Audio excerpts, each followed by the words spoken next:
আসসালামু আলাইকুম। আশা করি সবাই ভালো আছে। রাজশাহী মহিলা কর্তৃক বিএনপি নেতাকে যে থাপ্পড়, এটা আসলে সরকারকে বিতর্কিত করার এক কৌশল বলে সেটা কেমন আসেন আমরা একটু আলোচনা করি। তার আগে একটু কথা বলি, আমরা অনেক সাক্ষাৎকার দেখেছি, এলাকায় অনেক লোকে সাক্ষাৎ দিয়েছে যে ওই মহিলার আসলে ব্যবহার ভালো না, আচার ব্যবহার ভালো না, কথাবার্তা ভালো না, অনেক লোকে কিন্তু সাক্ষ্য দিয়েছে। এখন আসে ওই দিনের ঘটনা, যেদিন ওই মহিলা বিএনপি নেতাকে থাপ্পড় দেয়। আপনারা ওই থাপ্পড় দেওয়ার আগে একটু ভিডিওগুলো দেখবেন যে ওই মহিলা কিন্তু ওই পুরুষ লোকটাকে দুইবার করে মাঠের মধ্যে ফেলে দিয়েছে, পাকা জায়গায় একবার ফেলে দিয়েছে, তারপরে কিন্তু ওই পুরুষটা উঠে কিন্তু মহিলাকে কোনো মারধর করেনি, যা কিন্তু কোনো ধৈর্য ধরার মতো পরিবেশ ছিল না। একটা মেয়ে লোক যখন একটা পুরুষকে দুইবার করে মাঠের মধ্যে ফেলে দেয়, সেরকম রাগান্বিত পুরুষ হলে কিন্তু ওই মহিলাকে ওখানেই ডলে দিত। তারপরে কিন্তু ওই পুরুষটা ধৈর্য ধরছে।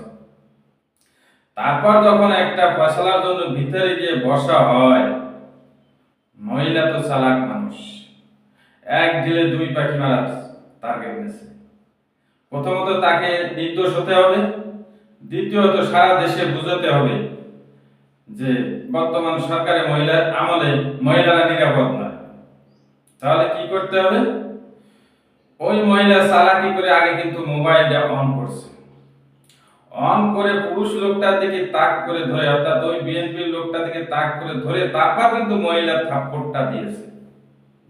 অর্থাৎ উনি এটাই বোঝাতে চেয়েছে যে উনি থাপ্পড়টা দিয়েছে, ওটা ভিডিওটা উঠবে না, উনাকে যদি আঘাত করা উনি সেটা ভিডিও করবে আর সারা দেশে ছড়িয়ে দেবে একজন কলেজ শিক্ষককে বিএনপি নেতা মারছে। এতে করে সরকার একটা বিব্রত হয়ে যাবে, সারা দেশে বিএনপির একটা দুর্নাম হবে।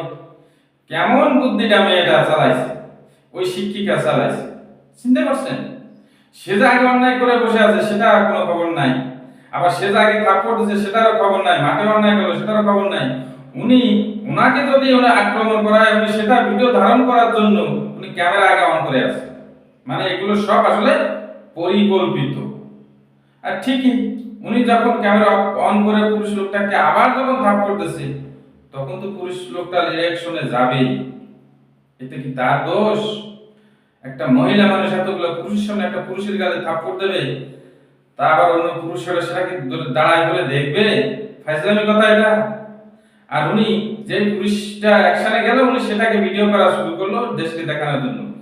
আর এখানে এই দলটা ভুল করছে, বিএনপি দলটি ভুল করছে, কিছু জানলো না, বুঝলো না, সাথে সাথে একটা রিজাইন লেটার পাঠিয়ে দিল, তাকে বরখাস্ত করা হলো দল থেকে। কেন? ওই যে বিএনপি নেতা মহিলাকে বেজ্জতি করছে, থাপ্পড় অন্যায় মারছে জুতা দিয়া, ওটা সারা দেশে ভাইরাল হয়ে গেছে।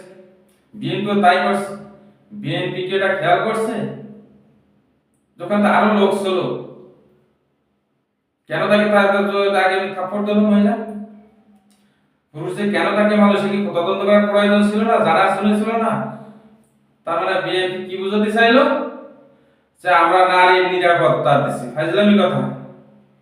ওরা তো ওই টোপ নিয়েই পুরুষ লোকটাকে থাপ্পড় মারছে যে দেশে নারী নিরাপত্তা নেই। আর আপনারা বিএনপি কি করলেন? লোকটাকে বৈশ্বিক করে বুঝাতে চাইলেন আমরা নারীর স্বাধীনতার ব্যাপারে যথেষ্ট সতর্ক।